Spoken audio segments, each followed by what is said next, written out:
Olá! Olá! Bom, a proposta aqui hoje do nosso vídeo é trazer aqui para vocês a explicação sobre o artigo Educação Infantil e Avaliação, traçando caminhos por meio da avaliação formativa, que é por Reginaldo Aparecido de Oliveira. Bom, eu vou iniciar aqui agora, sobre o caminho que a educação infantil passou, trazendo a perspectiva que temos hoje, o olhar social e cultural diante das crianças, o cuidado sobre a mesma. Então, assim, a importância da educação infantil para a nossa sociedade hoje, tanto cultural, social, econômica. Para termos a educação infantil hoje, no século XXI, passamos por várias mudanças. Essas mudanças foi desde o cuidado da criança para o propósito dela hoje, que é educar. A educação, ela tem o propósito de informar, construir e mudar a mente da criança. Só que nem sempre foi assim. O propósito da educação infantil, no início, ela teve o propósito de ser o cuidado. Ela não tinha esse propósito de educar. Eu vou começar aqui agora explicando a educação infantil e suas legislações. O autor do artigo traz para nós a citação de Oliveira sobre essas legislações, que são as três principais, são a proteção e cuidado, classes sociais e profissionais da saúde. Eu vou começar explicando a primeira, que é proteção e cuidado, que foi assim que surgiu a educação infantil, que foi a partir do século XIX, que era para fornecer cuidado às crianças que tinha os pais ocupados, a impossibilidade de cuidado, de atenção, entendeu? Então a educação infantil, ela engrenou primeiramente a partir desse cuidado. E agora eu vou falar sobre as classes sociais altas, que se desenvolveu com o propósito da Europa, que é do século XVIII e XIX, que veio para manter o conhecimento das famílias de classes altas dentro da sua linhagem. Então, os pais de condições financeiras boas contratavam pessoas para cuidar e, de certa forma, ensinar conhecimentos básicos, até mesmo culturais, familiares, que essa família já carregava em si, e para não ir se perdendo, manter esse mesmo conhecimento dos avós, dos bisavós, dos seus pais, e agora para suas crianças. E agora eu vou falar sobre os profissionais da saúde que entraram na educação infantil logo no século XX.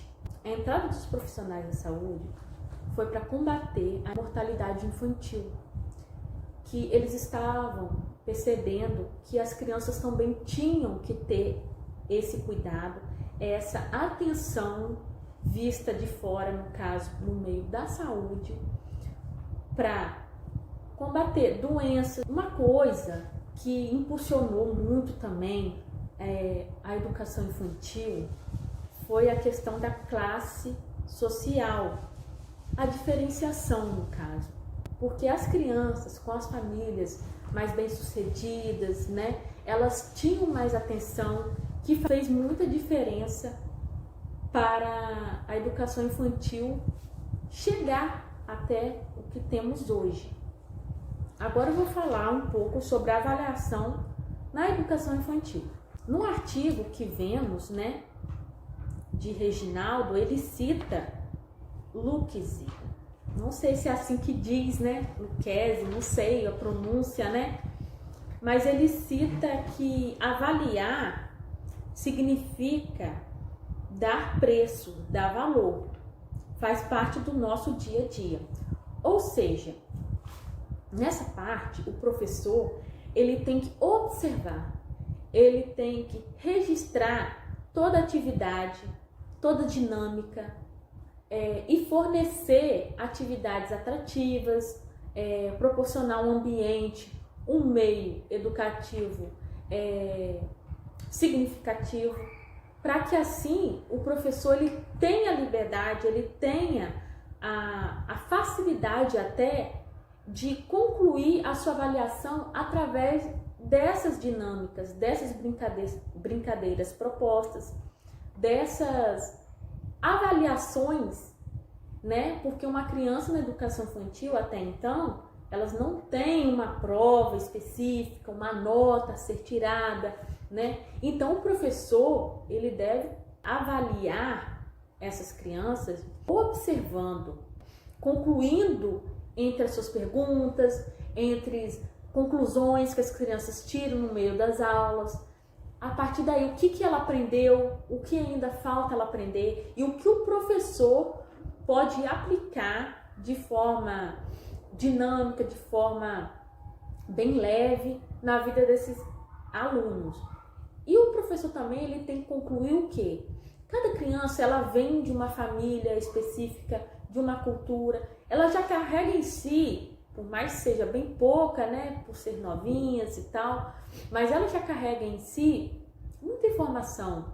E o professor ele deve valorizar essas informações trazidas previamente desses alunos, deve respeitar a realidade dessas crianças e aplicar sempre atividades que têm a ver com o meio que essas crianças vivem. Nessa hora, o professor ele não pode classificar o aluno, ele não pode apontar certas coisas, diagnosticar algo que a criança ainda está em processo, está ainda em desenvolvimento de aprendizagem. Muito bom ressaltar também que a educação infantil ela foi construída a partir de processos sociais, filosóficos e culturais, né? Então, assim, é um tratamento de adulto para com a criança e uma relação de criança para com o adulto também.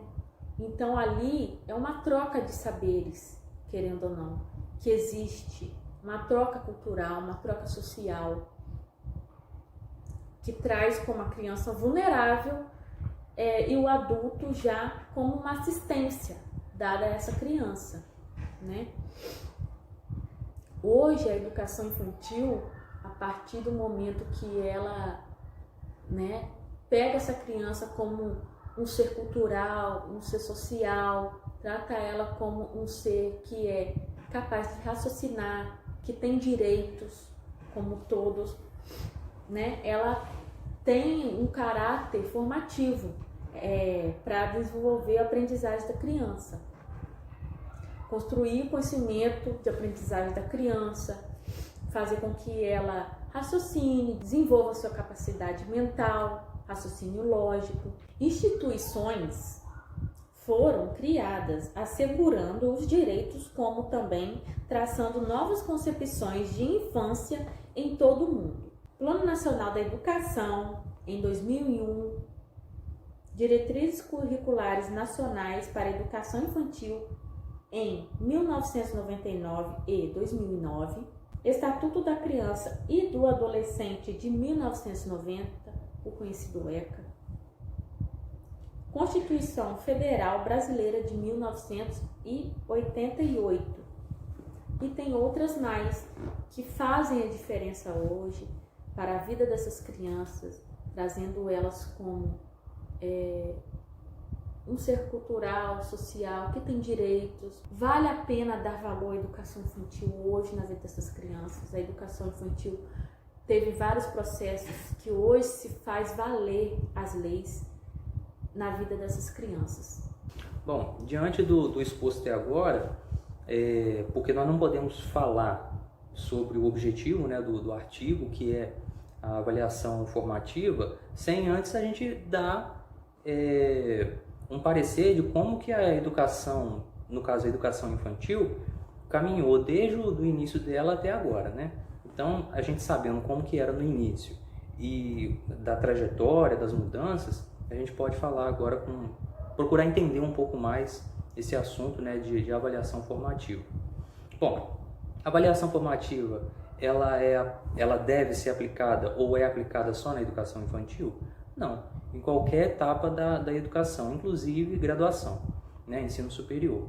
Mas um dos pontos principais, e que a gente tem visto, né, como foi exposto pela Brenda, do surgimento dessas leis, dessas instituições para proteger e consertar de alguma forma os problemas causados, né, durante os anos.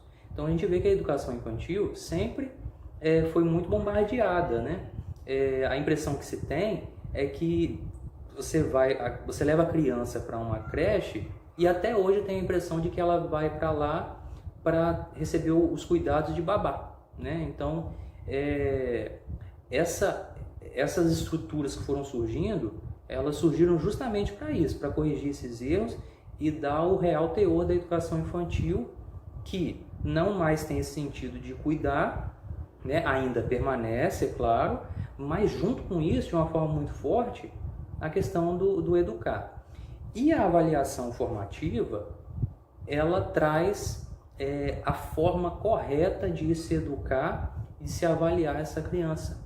Por quê? Porque a avaliação formativa não está preocupada com o resultado, se a criança vai tirar nota A, se ela vai tirar nota 10, não está preocupada com isso, né? A avaliação formativa está preocupada com aquilo que vai se fazer com os resultados obtidos. Até mesmo, Vinícius, foi algo que eu citei anteriormente sobre classificar as crianças, de não ter que fazer isso. Aluno tal tirou 10, aluno tal tirou 5. Não classificar essas crianças, já que elas estão em desenvolvimento e formação. A gente vive num país que a gente sabe que mais cedo ou mais tarde, esses indivíduos, né, eles vão passar por um momento em que eles vão bater de frente com isso, com alguém avaliando, dizendo você é melhor ou pior do que fulano. A gente sabe que vai acontecer. Ou você tem uma meta a ser atingida para você, de certo modo, ser classificado, né? Até as metas pessoais mesmo. Mas eu acho que muitas metas pessoais que as pessoas têm partem, inclusive, do tipo de educação que elas recebem em casa e nas escolas nessa fase da vida. Porque se elas são moldadas com um critério que está preocupado com o que elas vão alcançar em questão de valor, né, em nota ali, no restante da vida, esses indivíduos também vão estar agindo dessa forma, sempre se preocupando com o valor que é atribuído a elas, né, a essas pessoas. A gente é assim, né? A gente não pode fugir disso, a gente se preocupa com os valores que as pessoas atribuem a nós, que a sociedade, de forma geral, atribui a nós. O autor tenta, no artigo, desenvolver esse assunto para alertar, né, as pessoas de que a avaliação formativa é o melhor caminho a se utilizar. Então ele usa ele cita alguns autores falando do assunto, como o Hadji, por exemplo, que o Hadji destaca 3 questões relacionadas à avaliação formativa. A primeira é que ela tem que favorecer o desenvolvimento daquele que aprende. Então, a primeira coisa que se deve observar ao desenvolver uma avaliação formativa é não se preocupar com os resultados. Resultados que eu digo esses resultados numéricos. Fulano tirou notão, não sei o quê. A preocupação maior deve ser se essa criança está se desenvolvendo então. Por quê? Então aí, quando entra a questão de comparações, que a Brenda falou, por que uma criança se desenvolve e outra não? Enquanto o professor estiver utilizando os mesmos critérios e o mesmo padrão para todas as crianças, que, como ela disse, né, já falou, só repetindo, carregam consigo já, mesmo novinhos, né, as crianças, carregam consigo, né, toda a sua cultura, sua bagagem, dependendo da família de onde vem, do lugar onde nasceu e foi criado, né? Por que utilizar métodos idênticos para indivíduos que são tão diferentes um dos outros, né?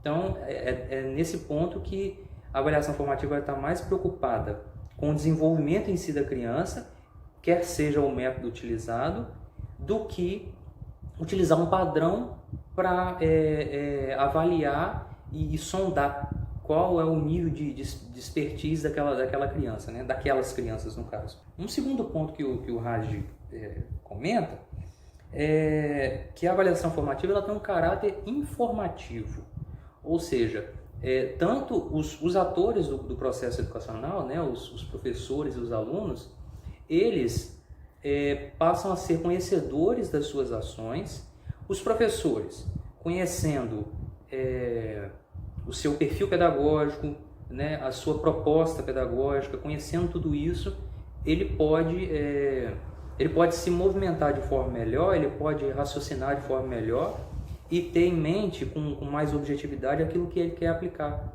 dentro de sala de aula.